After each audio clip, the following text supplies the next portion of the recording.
In this video, we're going to look at how we can use the cash book as part of the double entry bookkeeping system. Now, just to remind you, information from our books of prime entry are transferred every period. This might be, let's say, every week or every month into the general ledger. And the general ledger is where the double entry bit of double entry bookkeeping takes place. Now, the main purpose of this general ledger is to enable us to work out how much our assets are worth, how much the business owes, what its capital is at particular points in time, as well as work out how much income has been generated and how much expenses have been incurred over a given period. So to give some examples of this, let's go through just a small number of accounts that we would see in our general ledger.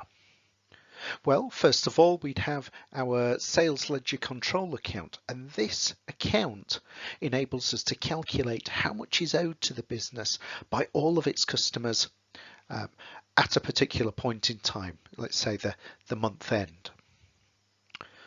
We might also have a sales account. Well, frankly, in a business set of accounts for a business, we would have a sales account, and this would enable us to work out the total sales generated by the business over a period.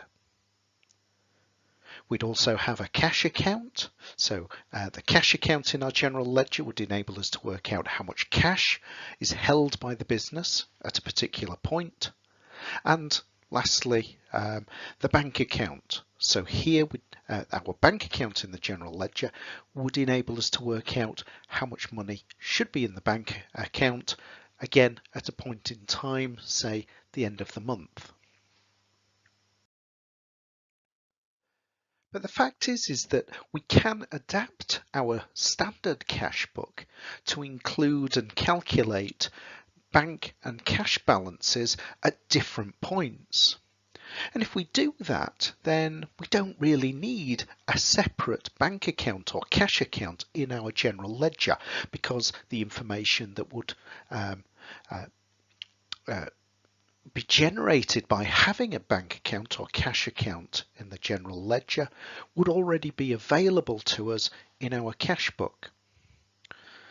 So if a business uses its cash book in this way, and by that I mean work out its balances for its cash and bank accounts in the cash book rather than in the general ledger, what we say is that the cash book is being used as part of the double entry bookkeeping system. So let's have a look at the layout of a cash book that is being used as part of the double entry bookkeeping system. So up on the screen, we can see that it looks pretty identical to a cash book that is not used as part of the double entry bookkeeping system.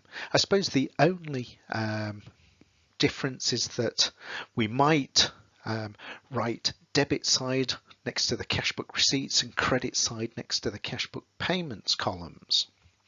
But in all other respects, the layout is very similar. So let's have a look at how we would use the cash book in order to record and calculate cash and bank balances at the start and end of a period.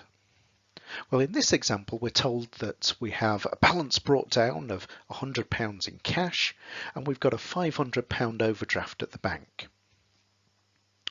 Well, first of all, the cash balance that's brought down at the start of a period is always going to be on the receipts or debit side of the cash book, always. And the reason for this is because cash, in terms of notes and coins, is always an asset of the business, because you can't have negative cash. So we would record the date that the balance was brought down, let's say 1st of July. In the details, we'd record balance brought down, and in the cash column, we'd record the amount of cash at the start of the period, £100. Now for bank balances brought down, the situation is a little bit different because we can either have money in the bank or we might be overdrawn at the bank. So what we would do is, if it was the case that we had money in the bank, that balance would be recorded on the debit side, on the same side as the cash balance brought down. The reason for this is because money in the bank, like cash, is an asset, so it would be recorded on the debit side of our cash book. But here we're told that we've got a £500 overdraft at the bank, so that represents a liability and it's going to be recorded on the credit side of our cash book. So we'll record the date, we'll record the balance brought down as £500, and that will go into our bank column.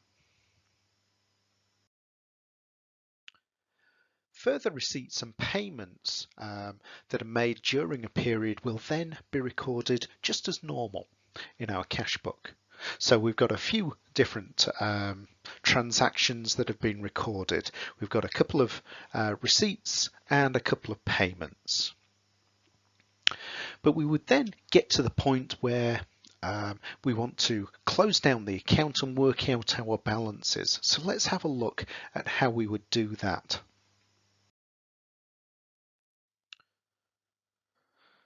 So if I wanted to close down the cash book on the 7th of July, the first thing that I'd do is add up the cash and bank columns on both the debit and credit side of the cash book. But please note, don't enter the totals in the cash book yet. Simply add them up. So on the debit side or receipt side of our cash book, I've got a total of £190 in the cash column and £550 on the bank column. And on the credit side, I've got £60 in the cash column and £780 in the payments column. Once I've done that, I can then start working out what balances we have at the end of the period, so on the 7th of July. So what I'll do is, for the cash columns, I will work out which is the smaller side. Well, here we can clearly see that the credit side only adds up to £60, whereas the debit side adds up to 190. So I will record a figure on the credit side of the cash book so that both cash columns add up to £190. So I'll record £130, and now we can see that both the debit and credit columns for my cash account add up to 190.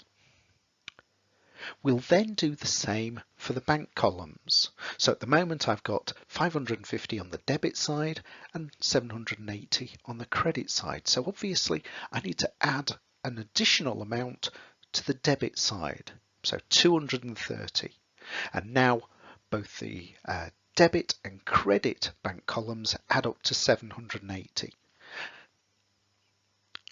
Now both of these numbers, the 230 in respect of the bank account and the 130 in respect of the cash account, represent the balance carried down as at the 7th of July.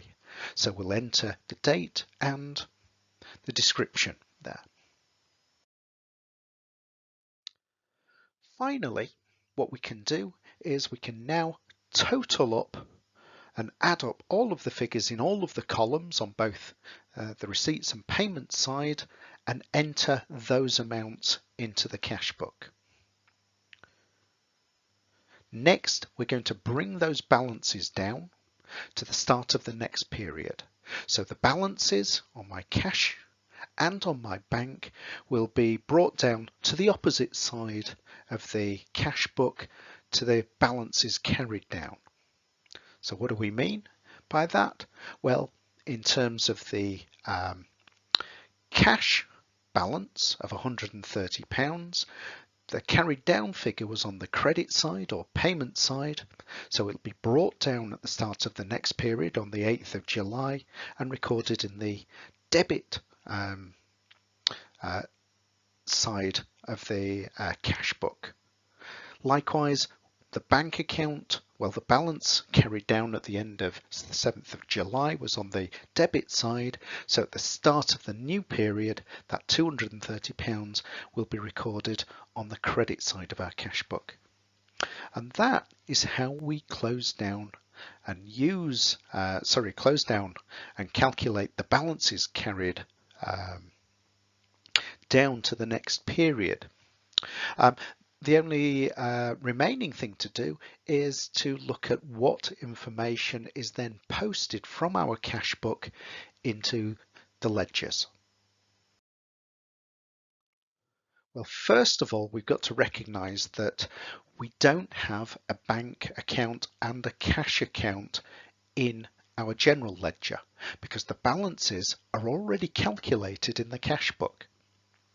But of course, we still need to post the totals of those columns that tell us where the money has come from and where the money has gone.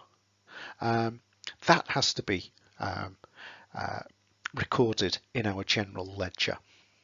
So when we look at the postings of the bank receipts, so on the debit side, what we would do is we would record credits to our VAT account, our sales account, and our sales ledger control account.